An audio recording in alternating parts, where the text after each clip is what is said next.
Hello students, आज मैं आपको लेकर आया हूँ प्रश्नावली 3.2 एक्सरसाइज 3.2। इसका क्वेश्चन नंबर फर्स्ट है, निम्नलिखित प्रश्नों में से प्रत्येक का उत्तर दीजिए। फर्स्ट पार्ट है इसका, कार्तीय तल में किसी बिंदु की स्थिति निर्धारित करने वाली क्षैतिज और ऊर्ध्वाधर रेखाओं के नाम क्या हैं। ये बात मैंने आपको इस पार्ट के इंट्रोडक्शन में बता दी है। पिछली वीडियो में जब एक्सरसाइज 3.1 कराई थी, फिर भी मैं आपको एक बार बता देता हूँ। देखिए, तो कार्तीय तल में दो रेखाएं होती हैं। एक ये एक से पड़ी हुई रेखा होती है, इसे कहते हैं क्षैतिज रेखा। क्या? क्षैतिज रेखा। ठीक, इंग्लिश में हॉरिजेंटल रेखा कहते हैं। और एक ऐसी लंबी रेखा होती है, खड़ी रेखा,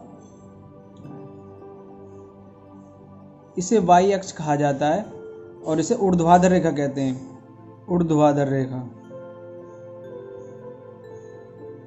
तो इस तरह की दो लाइन होती हैं, ये एक्स अक्ष होता है और ये वाई अक्ष होता है।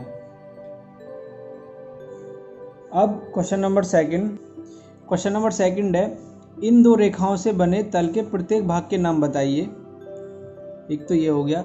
इसका थर्ड पार्ट है, उस बिंदु का नाम बताइए जहां ये दो रेखाएं प्रतिच्छेदित करती हैं। मैं दोनों क्वेश्चन बताऊंगा अभी। आपको यह चित्र दिख रहा होगा।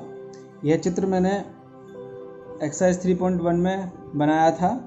इसी में जो इसका फर्स्ट पार्ट है, दो रेखाओं से बने तल के प्रत्येक भाग को, ये होता है फर्स्ट चतुर्थांश।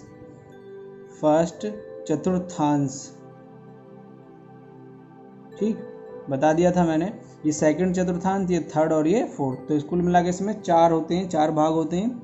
और प्रत्येक तल को फर्स्ट चतुर्थांश, दूसरे को द्वितीय, तीसरे को तृतीय और चौथे को चतुर्थ कहते हैं। उस बिंदु का नाम बताइए जहां ये दो रेखाएं प्रतिच्छेद करती हैं। तो एक तो ये क्षैतिज रेखा हो गई एक्स अक्ष वाली, एक वाई अक्ष वाली रेखा हो गई। तो ये दोनों रेखाएं आपस में इस बिंदु पर प्रतिच्छेद करती हैं और इसे कहते हैं मूल बिंदु। क्या कहते हैं? मूल बिंदु। इसके निर्देशांक होते हैं 0,0।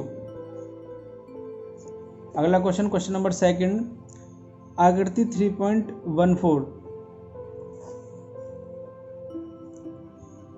आकृति 3.14 देखकर निम्नलिखित को लिखिए। फर्स्ट पार्ट, बी के निर्देशांक, सी के निर्देशांक -3 -5 द्वारा पहचाना गया बिंदु। तो इस तरह के क्वेश्चन है। मैं आपको चित्र दिखाता हूँ। ये रहा इसका चित्र। ठीक, इसमें हमें बताना है। तो जो फर्स्ट था, बिंदु बी के निर्देशांक। अब बिंदु बी देखेंगे हम इस चित्र में कहाँ है। बिंदु बी इस चित्र में ये रहा यहाँ पर, और इसके निर्देशांक बताने हैं। तो हम मूल बिंदु से चलेंगे एक्स अक्ष पर। मूल बिंदु से एक्स अक्ष पर हम गए -5 दूरी पर गए। तो एक्स अक्ष पर चली गई दूरी -5 और वाई अक्ष पर 1 और 1 2। तो जो 1 2 यहाँ पर, तो मूल बिंदु से जो चली गई दूरी है, एक्स अक्ष पर है -5 इकाई और वाई अक्ष पर है 2 इकाई। तो इसके निर्देशांक होंगे -5,2। ठीक, ये हो गया इसका फर्स्ट पार्ट। सेकंड पार्ट में कह रहा था सी के निर्देशांक। सी के निर्देशांक देखते हैं। सबसे पहले दूरी एक्स अक्ष पर ही चली जाएगी, वाई अक्ष पर बाद में। मैंने बताया था आपको पिछली वीडियो में भी, ये भुज और कोटि होते हैं और सबसे पहले हमें भुज को नापते हैं। तो जो भुज होता है वो एक्स अक्ष पर चली गई दूरी और जो कोटि होती है वो वाई अक्ष पर चली गई दूरी होती है। ठीक, तो एक्स अक्ष पर चली गई दूरी 1 2 3 4 5 है और वाई अक्ष पर चली गई दूरी 1 2 3 4 5, यहाँ भी 5 है। लेकिन अंतर इतना है, इधर चले धनात्मक और नीचे ऋणात्मक। तो इस सी के जो निर्देशांक होंगे वो 5, -5। ठीक, निर्देशांक तीसरा पार्ट है इसका। निर्देशांक -3, -5 द्वारा पहचाना गया बिंदु कौन सा है। अब हमें उस बिंदु को बताना है कि जहाँ -3 और -5 आ रहे हो। तो -3 एक्स अक्ष पर चलेंगे, 1 2 3 यहाँ आगे माइनस अक्ष। ठीक, यहाँ तक आगे।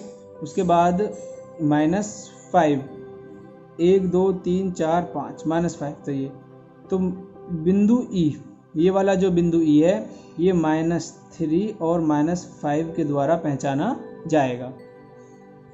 फोर्थ क्वेश्चन है इसका, निर्देशांक 2, -4 द्वारा पहचाना गया बिंदु। इसी तरह बताना है।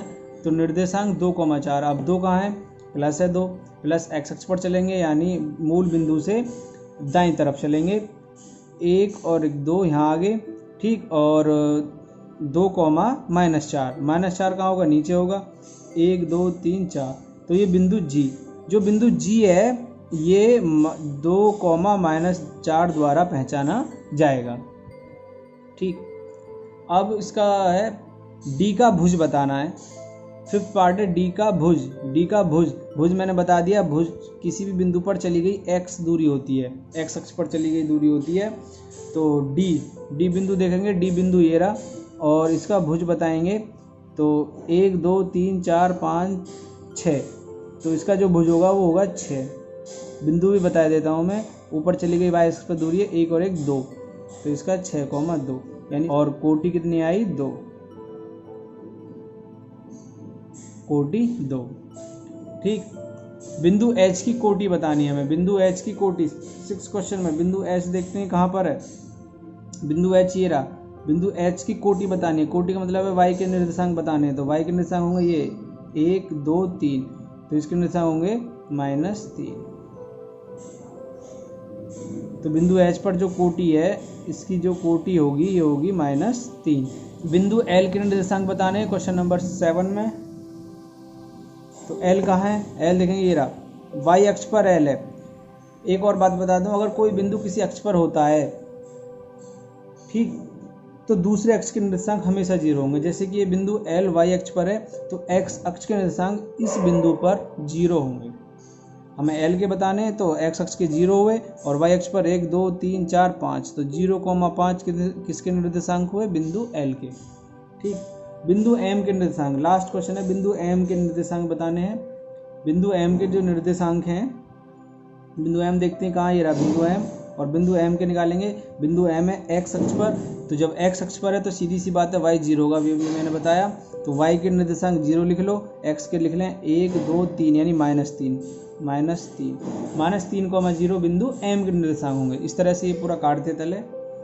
ठीक, फिर एक बार बता देता हूँ, इसमें हमेशा प्लस निर्देशांक होते हैं, इसमें माइनस और प्लस निर्देशांक होते हैं, इसमें माइनस निर्देशांक होते हैं। इसके निर्देशांक -5,3 होंगे, इसके -3,5 हैं, और यहाँ पर जो होंगे वो प्लस और माइनस निर्देशांक होते हैं।